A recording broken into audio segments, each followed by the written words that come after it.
Good evening, everybody, and welcome to the Fifth Estate. It is really terrific to see so many of you here for sport at the Wheeler Centre. It's not usually the first thing that comes to mind at the Wheeler Centre, so it's an extra delight to see you all. I'm Sally Warhaft, and tonight we're aiming to discover a bit more about this really important part of our culture and about what our athletes have been up to and what might be done about it.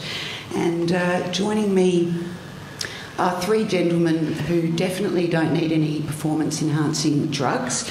They're simply the very, very best in their fields. Tim Lane is one of Australia's most loved and trusted broadcasters, and for many of us, including me, he was the voice of cricket for a long time at the ABC, as well as, of course, as the Olympics and football, and he now works for 3AW, and lucky them. Gideon Haigh is a Melbourne journalist and the best cricket writer in the world. He's also an all-rounder at the Yarras Cricket Club, and his most recent book is On Warne. And I did read it over the weekend, and it's a wonderful, wonderful book. Peter Gordon is the president of the Western Bulldogs. He's a former AFL director and a lawyer, and also a member of the Victorian Health Promotion Foundation. So please give them a very warm welcome.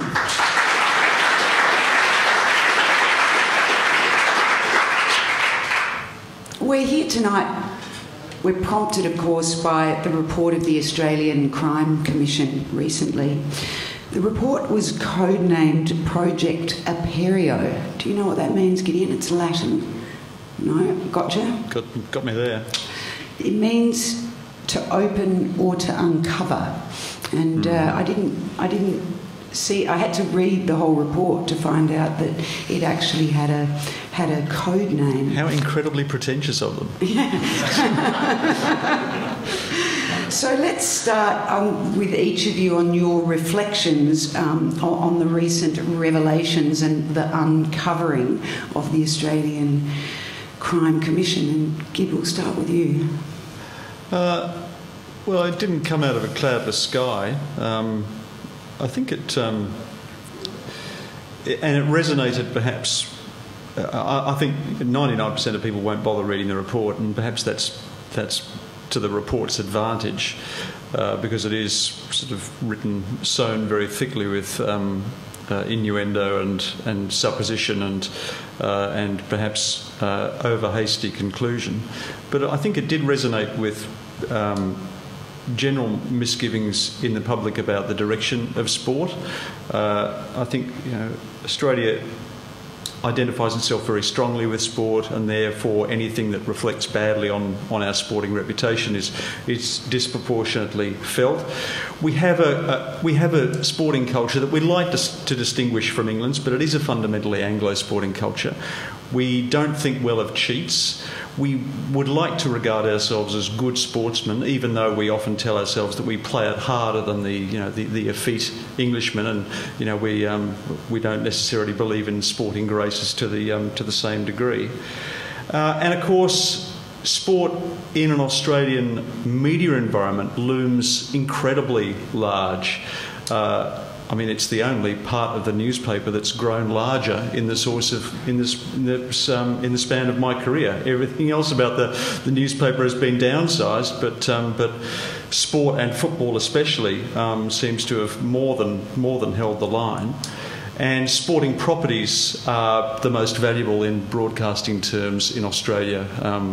We have no equivalents, and therefore. I think that things that impact negatively on sports profile tend to create greater turbulence here than perhaps in other countries. I think there's another thing too. I mean, if you've been studying the kind of the tectonic forces in world sport over the last 10 or 15 years, sort of none of the developments that the ACC we're talking about were particularly surprising, but we always like to think that we're different. We always like to think that we're special, that we're a bit isolated, that we're quarantined from the worst of the rest of the world. the idea that perhaps we're beholden to global forces in the same way as sport in other countries, I think is profoundly shocking to us. We like to think that we're unusual, that we're different, that we have, I don't know, higher morals, or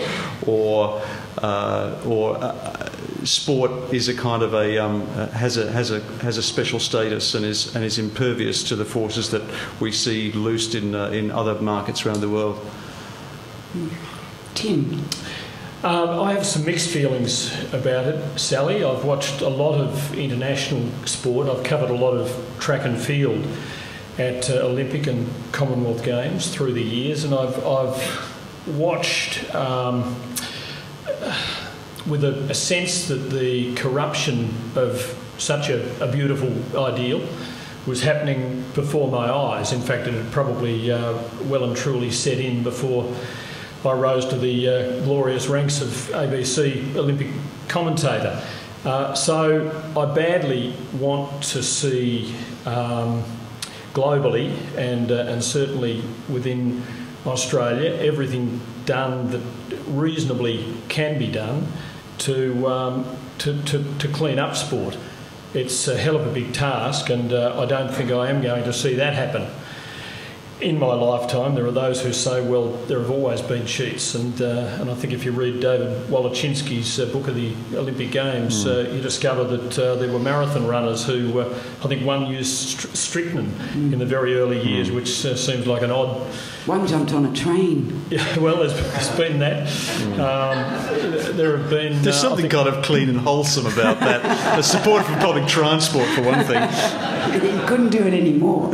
Not in this city. I think there was a bloke who put on a wig and crossed the line as the first female in the Boston Marathon or something like that a few years ago. So certainly I want to see us do what we can.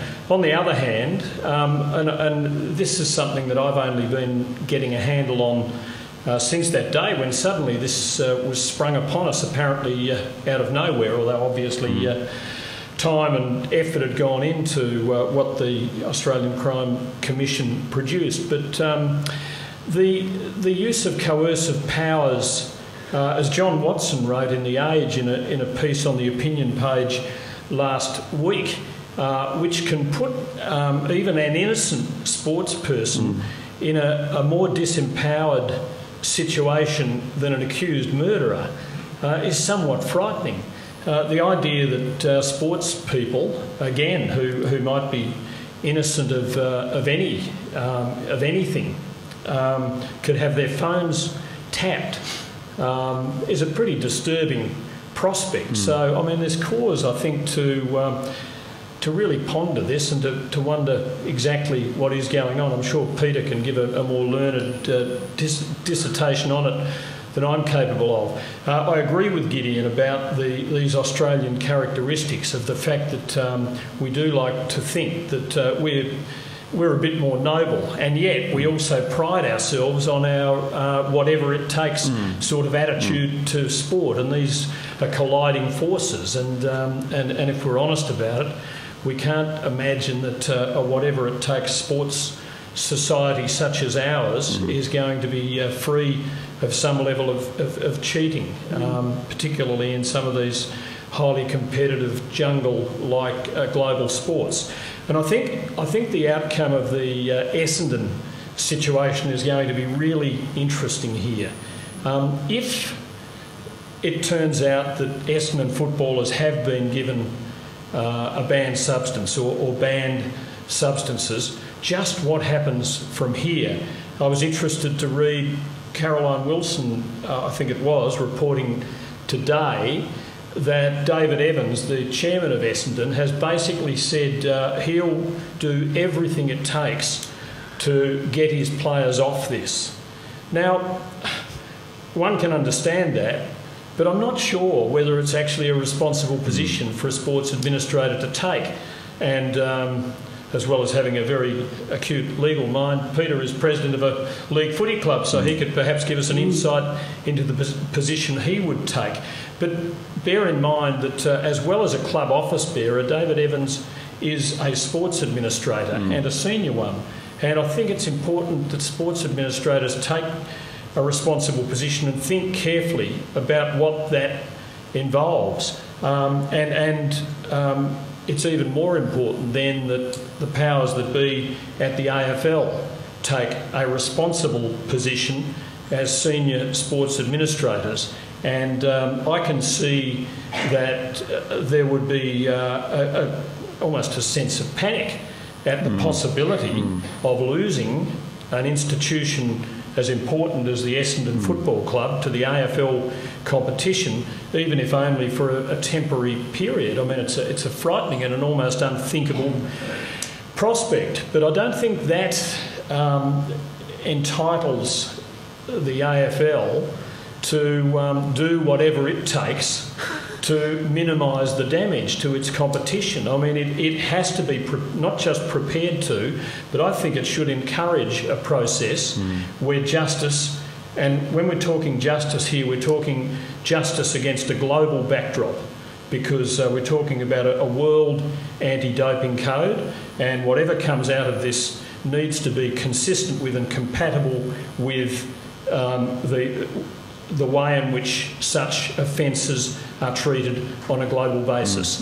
And even within the Australian context, I could imagine that there would be athletes in other sports, Olympic sports and so on, who could find themselves outraged if they felt that a football club, because of its importance to an industry within Australia, was given softer treatment, given a softer landing than they, as athletes who might have found themselves under the spotlight for the same sort of thing, had been meted out. So, there are some really intriguing aspects to the whole thing. Just one point, because Tim invoked the phrase there. I think one of the most poignant images of the Essendon revelations, I don't know whether you saw it, was there was a photograph in The Age of James Hird looking bemused and disoriented like a car crash victim, sort of staggering around in front of a poster for the membership drive for the Essendon Football Club this season, which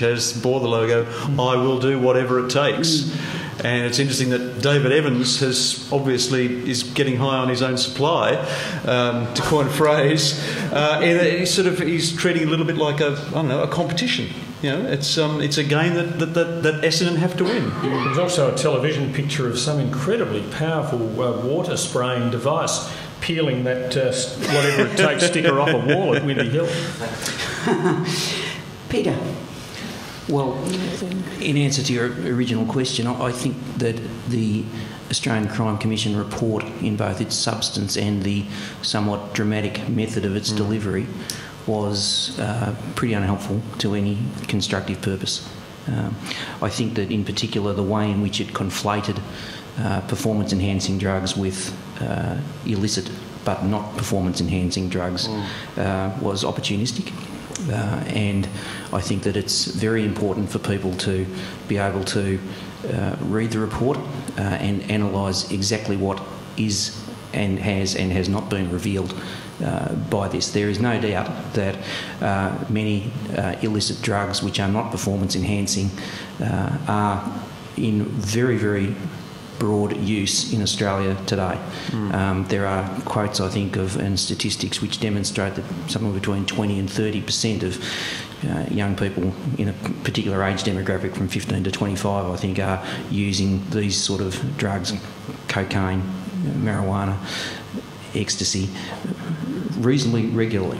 And it's an incident of Australian society, and there is no doubt, without discussing the ethics or the morality of it, that the use of these drugs is a crime in that it breaches relevant provisions of criminal statutes. On the other hand, there are very few performance-enhancing drugs, the use of which is necessarily a crime.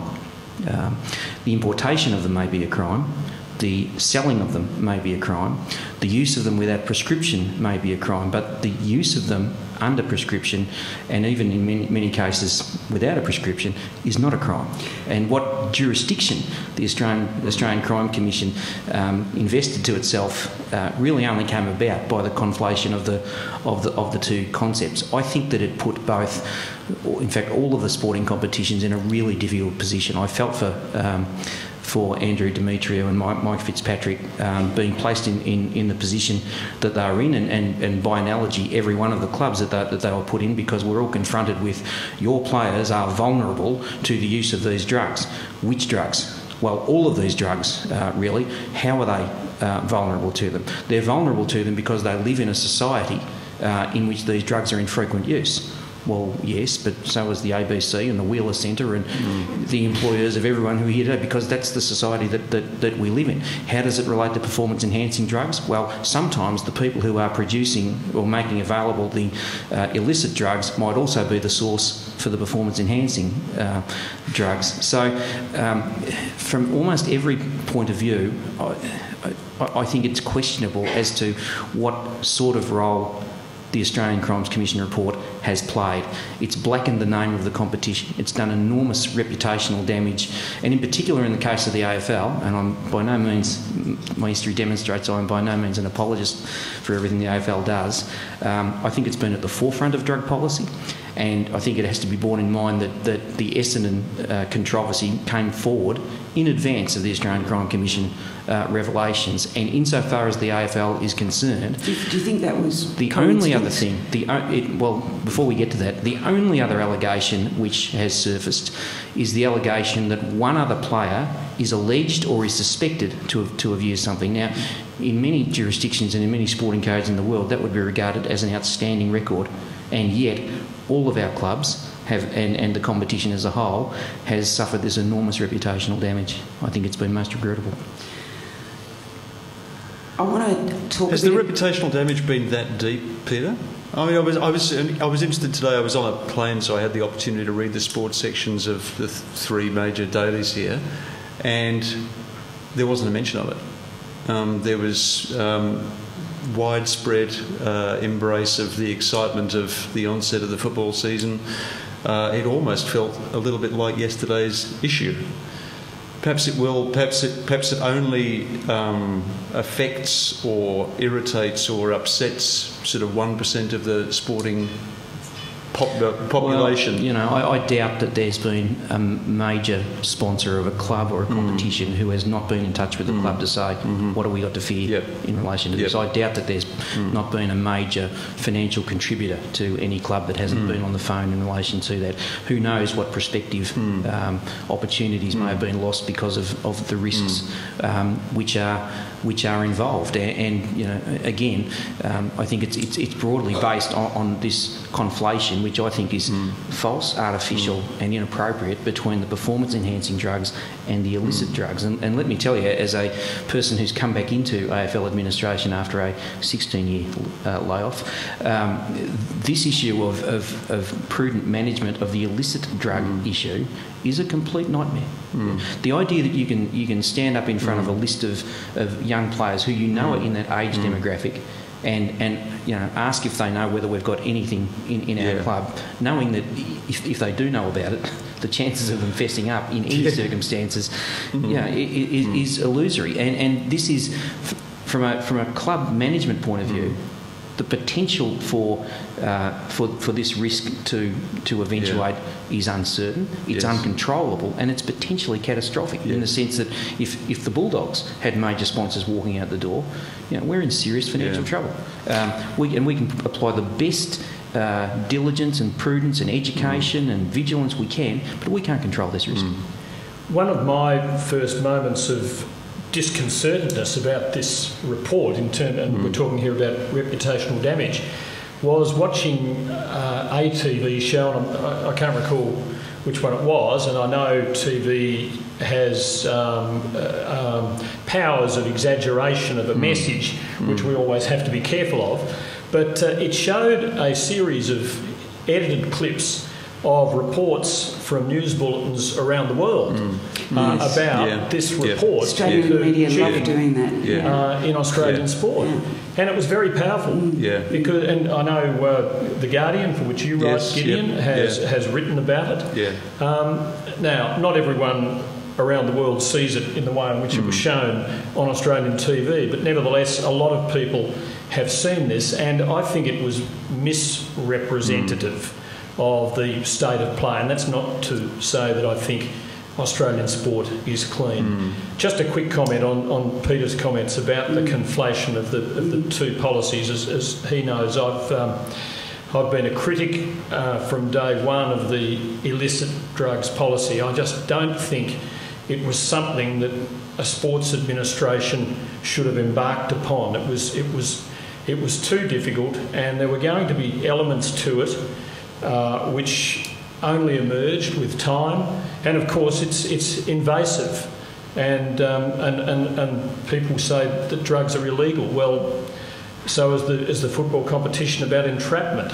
It was a terribly complicated thing to do. The conflation issue has been a major problem, not really foreseen at the outset. And then you've also got the matter that a sports competition such as the AFL is so powerful within Australian life, and this is real thin end of the wedge stuff, because before too long it was being kicked around as a possibility, and then it became more than that in other sports competitions and other workplaces beyond sport. Well, it's one of the things that really interests me about this, particularly with the AFL and especially under Demetrio's leadership, is that he hasn't tried to change football culture. He's tried to change Australian culture through football, I think. A lot of the things that have been initiated in his leadership, I think, have endeavoured to do that. Illicit drugs is perhaps one of them. The whole idea of how young men, and, you know, I think, Peter, you alluded to this, that, you know, they're young, they're impressionable, they've got too much money, they've got too much time, adoring fans. They're particularly vulnerable to trouble, but also Indigenous affairs, which the AFL led on. And gender violence, the respect and responsibility policy that the AFL brought in has been a leading-edge policy. Has this whole endeavour been a bit more fragile, perhaps, and the one thing that perhaps it was their absolute responsibility to be looking into? And I believe Demetrio resisted signing the World Anti-Doping Authority protocol in 2005. So is this one thing that's kind of come back to bite? I certainly think that the AFL, in framing this policy, sought to cure an incurable problem. I think that they no doubt did start with the best of intentions to articulate a policy, and then let me invite the audience to suggest, if you were in Andrew's shoes, how would you devise this policy? There's almost no way, in fact I think there is no way to devise the perfect policy. Everyone knows that when there are going to be contraventions, and we've seen enormously tragic incidents. The whole Ben Cousins story is a tragic story, and there have been others. And whenever they come up, people talk about the responsibility that the AFL and AFL footballers have as role models. And there's no doubt that for the vast majority of young kids in Victoria and many states of Australia, they are the principal role models. And the AFL, consonant with, I think, the leading role that it's taken in Indigenous issues, in gender violence issues, has sought to do the right thing in this way. Having said that, I actually agree with Tim. I think that the policy is, like every other policy that you would have, imperfect, and has created a whole series of issues, including civil liberties issues, but also I think this kind of cops and robbers mentality now of which players might be caught next by an increasingly voracious media, who, although, let's agree, they're only doing their job, the media industry now, compared to when I left it 16 years ago relating to football, is massively increased, and the competition for stories is massively increased, and this is the sexiest of stories. And who will be the next player caught? It actually put an element of players' private lives onto the media landscape. It entitled the media, because there is the possibility that a player who returns 3 strikes, and that means that strikes 1 and 2 are relevant to it, can be disqualified for 12 weeks, I think it is, of a season, or overlapping a couple of seasons. And the media is quite entitled to pursue that. And I think that's something that the AFL and the Players Association, who had to embrace this, because I don't think the AFL would ever have imposed it upon them without buy-in from the players. And I think the players got it wrong. They haven't admitted it. In fact, it was a decision taken not by a plebiscite of the players, and that would have been impossible because you would have had to have constitutionally invented some sort of majority that entitled the decision to be taken. But the decision was taken by an executive of, I think, about 9 senior citizens of the playing fraternity. And inevitably they're going to be the, solid, clean living types who are unlikely to have an issue with this, and perhaps more conservative ones too, who would think that it is perfectly reasonable to impose this sort of testing on their fraternity. It's a good point. I actually addressed our players about this issue several weeks ago, and as I was standing up in front of the group and talking to them, I was struck by, in fact, the diversity of the demographic. You had, as you said, guys who are mature adults, media savvy. Some of them journalists in their own right, with very much as much life experience as the people in this room. And on the other hand, kids who basically still in high school or just out. And for that group, I didn't feel any hesitation about assuming a sort of parental role and having all of the sort of entitlements and obligations to teach them about the dangers of drugs and police, if you like, their behaviour. But for the guys at the other end of the demographic, what is my right to play moral policeman as to what they may do in the sanctity of their own home in the off-season? There is no moral right. There's a contractual right, because the drug policy is an incident of the AFL player contract, and that was the only basis upon which I felt I could say to them with a straight face, you will do this because you are contracted to us to do so. Do you think, though, that, Peter, that turning young men into professional sportsmen moves them into an at-risk category that's perhaps higher than the rest of the general population? As Sally was saying before, these are young men over-rewarded and probably under-occupied during the week, whose chief form of relaxation, sport, is now denied them. They do it for a living, and who look for other sources of relaxation, which is probably, to party, and their opportunities to do that in public are restricted because they're well-known features. Their features are well known. Do you think that football clubs have a greater duty of care towards their players because of the position they put themselves in as professional sportsmen? I think that they're different as a group. You'd be nuts to think that they ought to be sympathised with compared to kids from really desperate lower socio-economic demographics, because they have untold opportunity and material goods and earnings that those don't, and really most of them will live really, really good lives.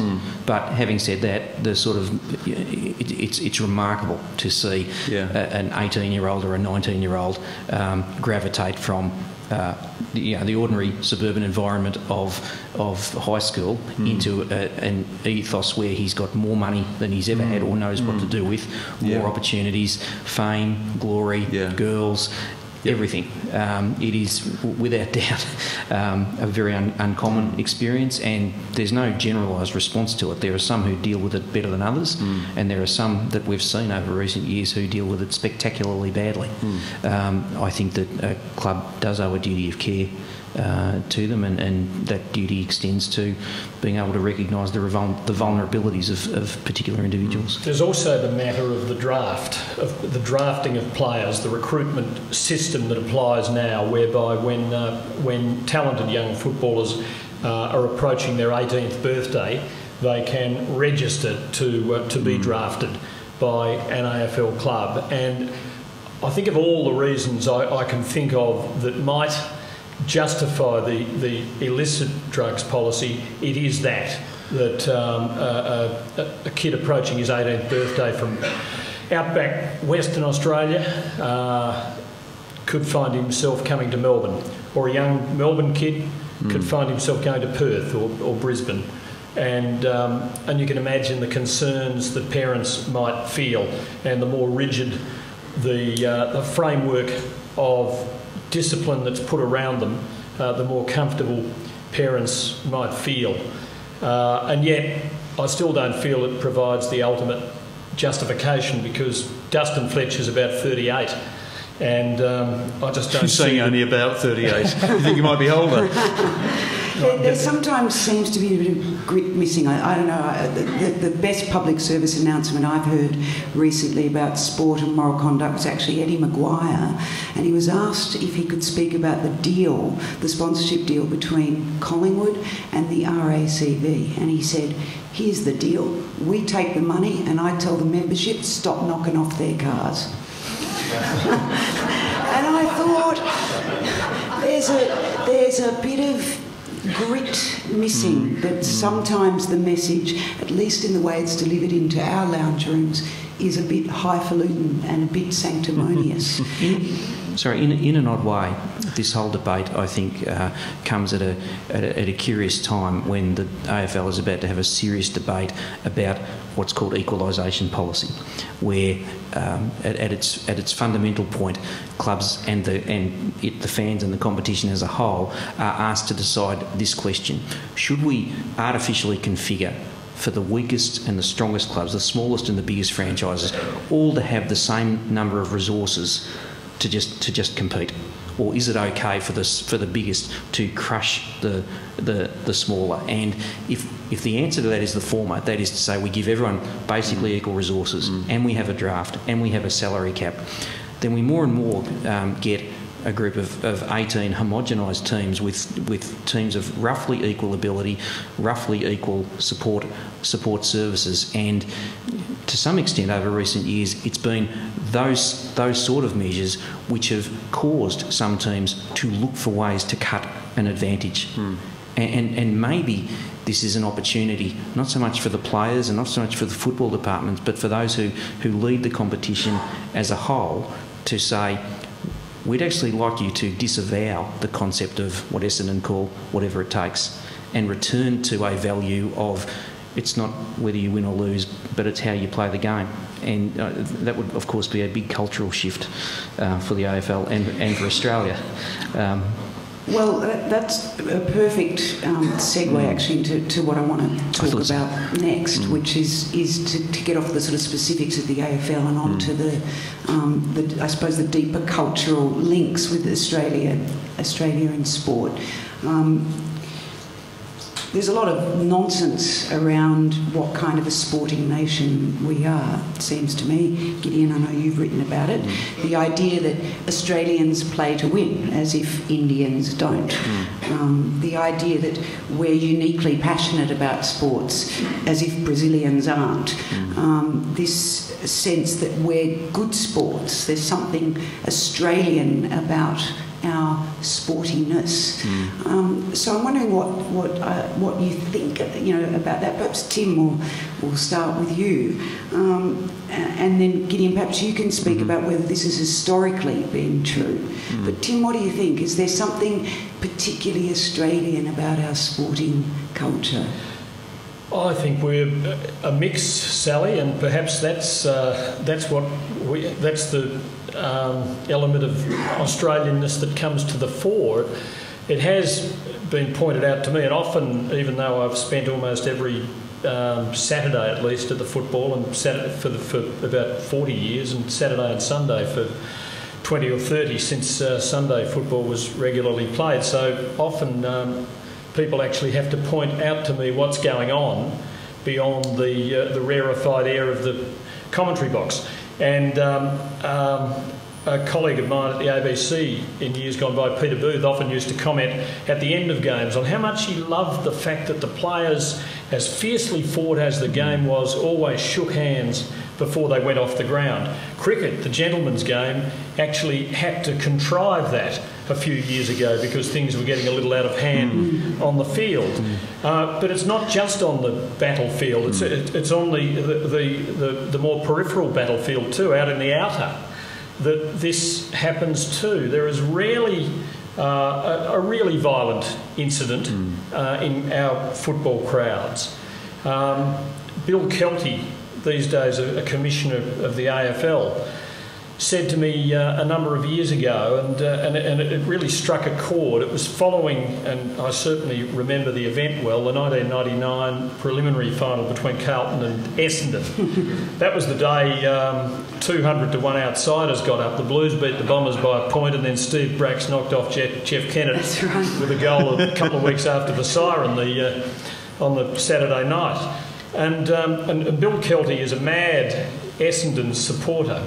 He'd been to the AFL's post-match drinks, and he told me that as he left a good hour after the game, he could hear "We Are the Navy Blues" still echoing through the bowels of the Southern Stand, as Carlton fans were still singing it, and night was well and truly falling. And even as an Essendon supporter, he could appreciate the power of this. And this is the power of the game, I guess. And I suppose what I'm getting to is that the fans seem to be able to leave games as emotional as that, and they are still able to say to each other, well, you know, good on your mob, they got us.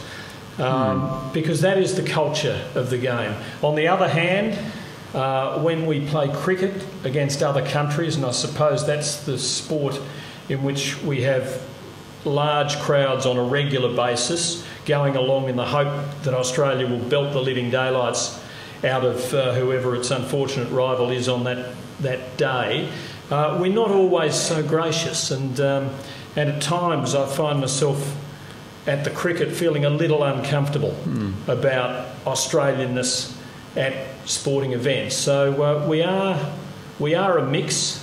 And I think, as Gideon outlined in his opening remarks on the issue of drugs, this comes to the fore in a very important issue where we have to, you know, sort of sit in judgment on our own, in a sense. Actually, I wanted to ask you, Gideon, actually about the case study of Shane Warne, because he's a really peculiar one. He turned up at the Academy of Cricket, I think, in its very early days. He turned up in a hotted-up white Cortina with a pizza and a VB. Yeah. He then went on to become involved in almost every kind of sporting scandal. There were drugs, there was betting, there were personal scandals, excuse me. And yet he's seen, I think, almost as a cricketer of another era, rather than somebody that perhaps ushered in the one we've got at the moment. How do you see it? Well, I think there was, where his sporting scandals were concerned, they often seemed to be, he just seemed to be incredibly accident prone rather than actively sneaky, and, you know, incompetent and even, vain. And vain, and human, all too human. And as you say, he does straddle those two sort of polar opposites, the love of the truly demotic sporting hero and the weird fascination that we've developed with the gaudiness and ostentation of modern sporting celebrity. He was capable of doing both and continues, in fact, to do both. I wouldn't necessarily want to define Australian sport by Shane Warne, but interestingly, I have actually defended him in this book on some of these various misdeeds, because I actually think that in a lot of cases he got the worst of both media cultures. I think that you know, the general trajectory of a Warne indiscretion was that it was often exposed in an English tabloid newspaper, the English tabloid press then at its kind of pre-Leveson, post-Wapping worst, you know, it's most venal and most aggressive and most voyeuristic. But in England, it tended to be that the indiscretions passed within a day, because there was, you know, there were a lot of celebrities committing a lot of indiscretions in English life, and it was very difficult for the tabloid press to keep count. And what would usually happen would be that the indiscretion would be imported to Australia, where it would be discussed on the op-ed pages of our newspapers, which are probably among the most puritanical and censorious of any media jurisdiction in the world. So I had a degree of sympathy with him. And the funny thing is that Warne, at least, was always consistent throughout his career, in that he said, A, it's none of your business, and B, it doesn't matter anyway, it's trivial. And in the end we weirdly came around to seeing a lot of those things the same way as Warnie. I think there is an exception where the diuretic is concerned. As I write in the book, a lot of the time Warnie was saying, I don't want to be treated differently. I just want to be treated like an average bloke. You know, I want to lead a normal life. And that's okay. I can completely understand that sentiment. In the case of the diuretic, he said, I'm special. I'm different. The normal rules should not apply to me. And he tended to think that this was just another sporting controversy in which he was being sort of pestered by do-gooders. But it wasn't. It was much more serious than that. And in fact, it's looked ever more serious as the years have gone by, and perhaps has never looked more serious in retrospect. Can I just ask you, in terms of culture though, I've spent a fair bit of time in England during the last 10 years of Warnie's playing career. He's incredibly well loved there. Yeah. Can you imagine Australians taking to someone with such affection, to someone who was regularly beating us up on the field, as Warnie was the Poms? It's a good question. What about Roger Federer? Yeah, we did. Well, we did make a home for Harold Larwood here.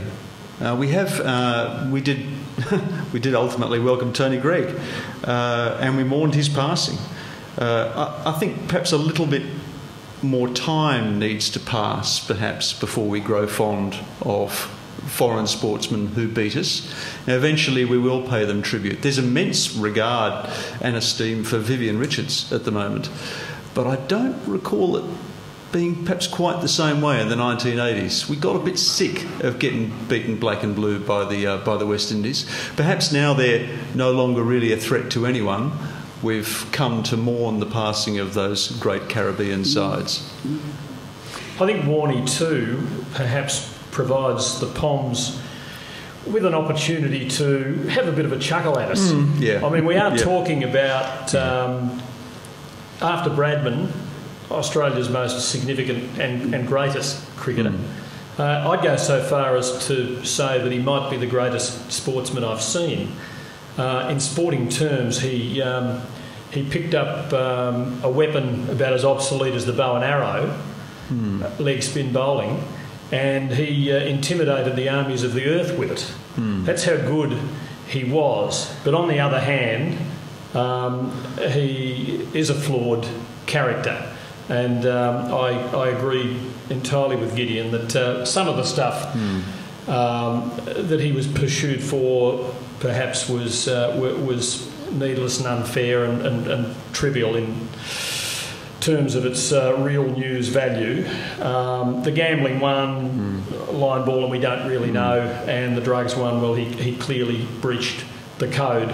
And the fact that he did ultimately seek to call in the big guns on that one might suggest that at heart he saw himself more as one capable of doing that than one who really truly wanted to be one of the blokes and to be anonymous. I'm not so sure that I'm convinced about his desire in that regard. But you know, in Warnie, the Les Patterson of the Australian sporting field, well, perhaps the Poms quite like that idea.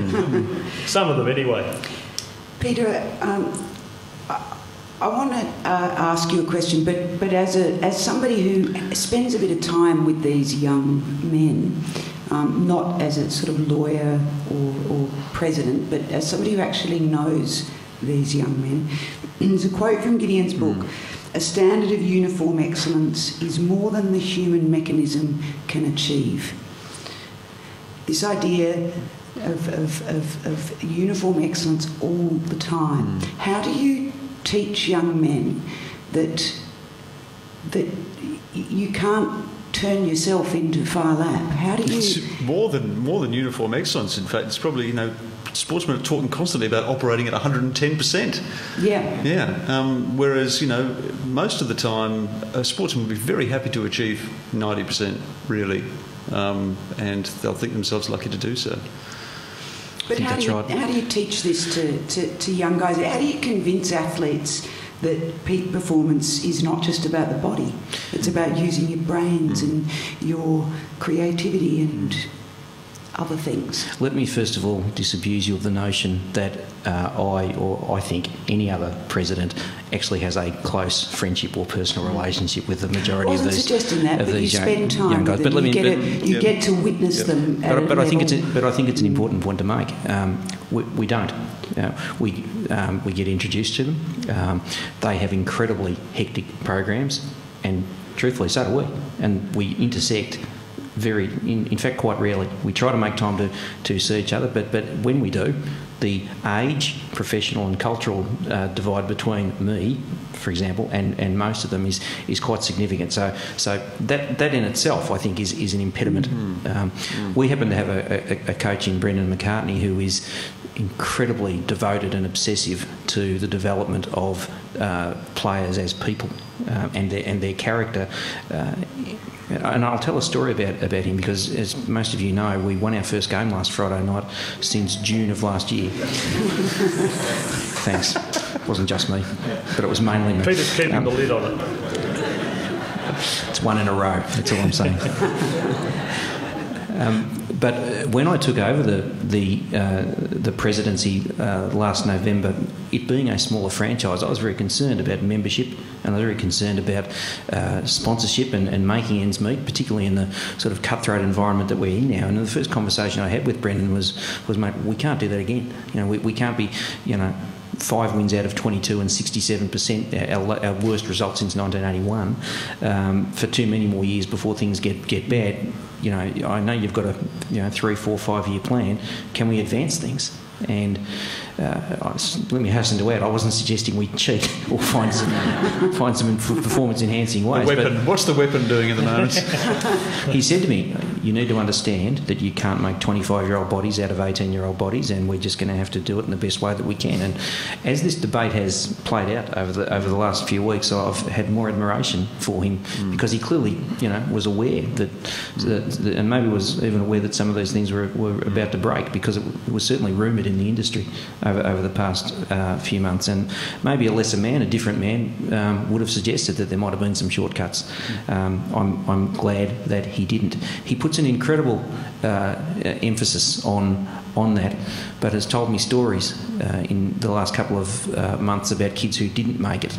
And who he's had a fair bit of time with in tutoring and educating, who have said to him, I've never taken drugs, I've always been first to training, last to leave, and yet I haven't made the list. I know the sort of character that you want. And he's had to concede to them. It's not just about character, it's also about ability, and you don't make that cut. It's a cutthroat business. We do the best that we can, but the amount of influence we can have on their lives, I think, is really quite limited. And then you worry about what happens to the mind and the faith in life of young people like this. I was just reflecting. We've been chatting for getting on for an hour, and we haven't talked about the swimmers and the event that occurred recently, and in a discussion of young sports people within Australian life and perception at this time, it's a pretty significant one, I think. Is that the pillow fight? Well, that's one description. Yeah. And I guess that's where the media has to confront itself, and we're probably not very good at that. At least those sections which sort of live and die off the size of the headline, and I think that's. They were apparently unprofessional in their behaviour at the Olympic Games of all events, or in the lead up to it, which is a little hard to grasp. But on the other hand, to sort of haul these blokes out and subject them to that sort of indignity, it's hard enough for us to sit up here in front of an audience that isn't going to fight back, but I hope you'll get your chance shortly. You're going to get a chance in a second. But to see what I saw of that, it was horrific in a sense. It looked to me like a meltdown of the swimming associations. And how they feel about... to have even a panic reaction to the report was how I interpret it. Is that how you saw it too? Yeah, well, I'd love to get a candid moment with 2 or 3 of them and find out what Well, have it here. What would you... How that left them feeling. I know how they'd feel about the media, and Gideon and I covering cricket are well acquainted with this, that it's... Everyone imagines, and the question I reckon I've been most often asked about going on cricket tours was, do you get to drink with the players in the bar of the night? Because there is this fantasy that the lifestyle would be like that, and that it just must be the best job in the world because of that. But it's not like that much of the time at all. And actually, I don't want it to be like that. No, well, no. But, you know, often there is that sense of the tension between the artist and the critic. But like it or not, Australia and the Australian government, and we, through their investment, made a major investment in these people. Tens of millions of dollars were on the line in relation to that men's relay team or whatever, who chose to deal with almost the critical work of preparation in a particular way. Now, wearing my Vic Health hat, I asked the question, if you've got to spare $20 million or $50 million to spend, do you want to spend it giving a certain select number of elite athletes their best chance? Or if you had the viable alternative to make 5 million Victorians walk more frequently and get a better preventive health outcome, what's the better spend? Yeah.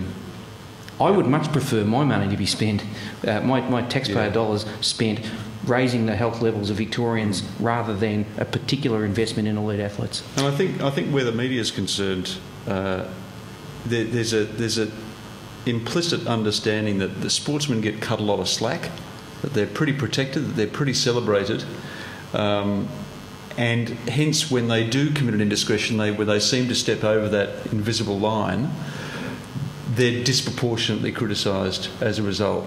You know, all the frustrations, all the irritations, all the annoyances, the media pours out and heaps the scorn and ridicule upon them. They do. They do it well. And why does the Australian government choose to preference pouring disproportionate dollars into elite sports people? Because they accurately, I think, perceive that Australians demand success in elite sports. If you have a question, please put up your hand and somebody will put a microphone in it. Thanks. I've got a general question for all the panels, and I think it follows on from I hope it follows on from the gist of the conversation. I'll ask you to turn your minds back to the Crawford report, which I think was issued late 2009, and I believe on the opening page of the report, the declaration was made that there is no vision for the future of Australian sport, no plan for the future of sport at a national level. And I'd ask the panel to reflect on the apparent contradiction between, as Sally pointed out, the assumption that sport is deeply ingrained in everything we think and believe, and yet there does not seem to be any capacity to articulate that at the national level, understood in the terms of policy and a future direction.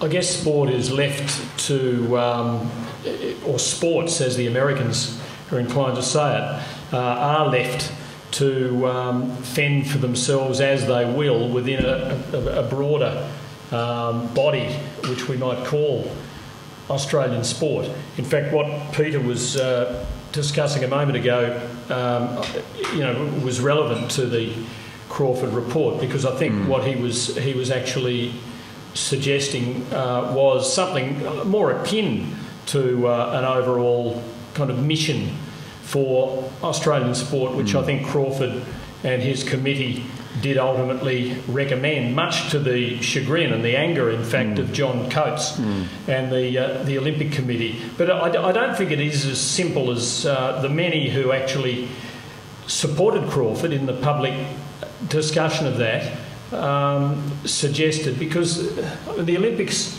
and those old-fashioned amateur sports are different. And when they're all brought together every 4 years, it creates something very fleeting but extremely powerful. And we do know from our experience of it that we want a part of that. Now, whether the whole of Australian sport is somehow directed on some broader, higher mission, I'm not quite sure. But I think we do have to recognise that there are certain imperatives in this. And we ought to also bear in mind that even though there's not much amateur sport about now, the Olympics do recommend... It's a lot of amateur sport, Tim. I reckon 99.9% of sport in Australia is amateur. Well, at the highest level, I'm talking about the ones that capture our attention are professional. But the Olympics still actually provide a forum for some amateur sports people. And I was reading in Ed Smith's book, What Sport Teaches Us, about life, Gideon, and I'd never thought of this, that the word amateur derives from the Latin word to love. Amare. Whereas... I know that one. Whereas to be a professional is to make a business of sport. And as Ed then points out, we've actually gone so far that to be an amateur, to be amateurish, takes on a whole new meaning in this modern world. And when I think about that, I reckon Baron de Coubertin, even if he was basically setting it up for the aristocracy who could afford to compete at sport without earning any money, he was onto something way back then for the broader populace decades on. One of the things that does worry me about professional sportsmen is that, essentially their play has been transmuted into work, and it's one of the great... The joy then becomes the end of the activity rather than the activity itself. The objective becomes the success, the spoils of victory. But the actual process of playing, I think, will be perennially at risk of becoming joyless, because it'll become mechanical, it'll become repetitive, it'll become about the outcomes rather than the endeavour. And it is interesting to me how frequently the tropes or the cliches of work feature in athletes' jargon these days. Always talking about the hard work and the hard yards, and if they fail, it's a bad day at the office. Well, it shouldn't be like a bad day at the office, even when it's a bad day. And I think that's... What about that ultimate bit of sports psychology? Just go out and enjoy it. Or else. But I think, we've sort of gotten into this situation. Winners are grinners, and by extension, no one else has anything to even smirk about. I think it was interesting to me to speak to some cricketers last summer, some top-level cricketers, about how little they were actually enjoying the game now. And that it worried them that the season had become so hurried, they were being tugged this way and that by the kind of the commercial and marketing enterprise of Cricket Australia, that they weren't enjoying it anymore.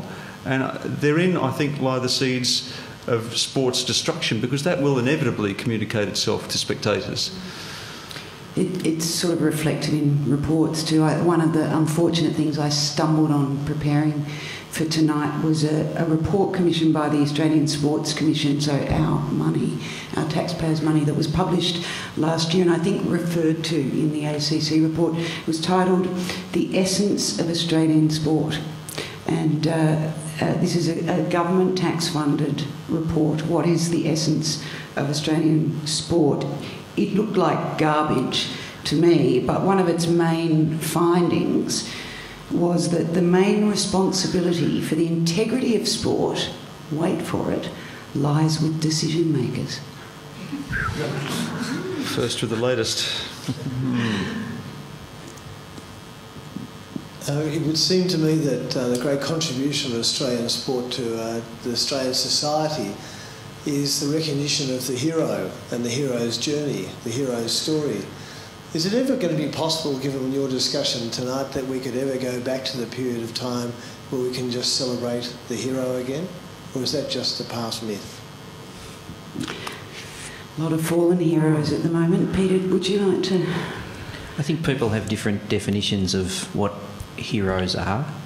And one thing that I actually thought we might get around to talking about tonight is the reason people support who they support. I'll confess I had real difficulty supporting the Australian cricket side during that time when they never lost anything. you know, when they went through that 10 years, because there's something about my appreciation of sport which I like the underdog. I like a come from behind victory, and I like the team that's not expected to win. Probably makes me a perfect fit for the Bulldogs, I guess. John Elliott once famously said of our club that we have a tragic history. Ironic in itself, I guess. But losing can get boring.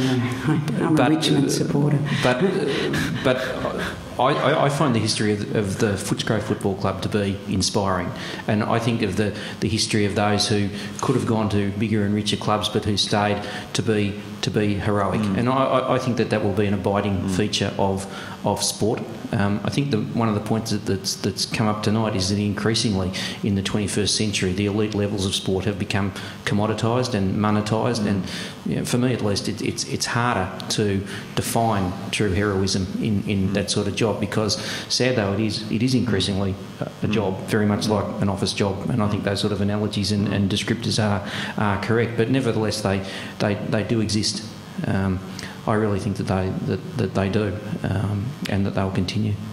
I think I'll get back to the Olympics. I think this is where they are important, because every win is against the odds when we're competing against the rest of the world. And so Kathy Freeman from 12 and a half years ago, Kieran Perkins and his win in Atlanta in 96, these will be remembered as performances just as heroic as those of Dawn Fraser and Murray Rose and Boyd Charlton and Edwin Flack and anyone else through the years. I think that I think the Olympic Forum does actually enable that kind of concept of the hero a little more readily these days than do the professional sports that we see the most of. I must admit, I thought Adam Good's performance in the grand final last year was something that was incredible. Clearly, with a very serious knee injury, and all the things that I said I think are true. It's commoditised and it's monetised and it's big money. But to see a guy in genuine pain on the battlefield in the most important scenario ever do what he did was just, I think, quite extraordinary. Brett Kirk getting carried off. I don't know why I'm concentrating on Sydney players, but a couple of years ago it was an inspiring thing. There'll be more heroes, but there'll also be more graven idols. We'll find out which of those idols have feet of clay, and there'll be massive feet of clay. The apparatus for the protection of sportsmen is formidable these days. The creation of sporting heroes is a commercial activity, and commercial activities have their own logic, and they have their own protective mechanisms. It's fascinating to me that Lance Armstrong, perhaps the most extreme and egregious doper in the history of the sport, abused substances perhaps for 20 years, was rumoured to be doing so for all that time. He denied it fervently and passionately. Many believed him, and many protected us from the truth of the matter. The protective mechanisms around him were huge, and even to this day, despite the fact that he has made admissions, we still don't know exactly how crooked he really was, and that in this day and age is quite extraordinary. I must say, going to see Black Caviar race a couple of weeks ago was rather healing for the soul. After all of this, I thought if they're feeding her bad oats, it isn't her fault. She wanted to win. And it was lovely. We're going to have to wrap it up. I'm sorry we don't have time for more. It's gone so fast. It's been really, really interesting. And I'm terribly grateful to the three of you for coming along. Please thank Peter Gordon and Tim Lane and William Hay.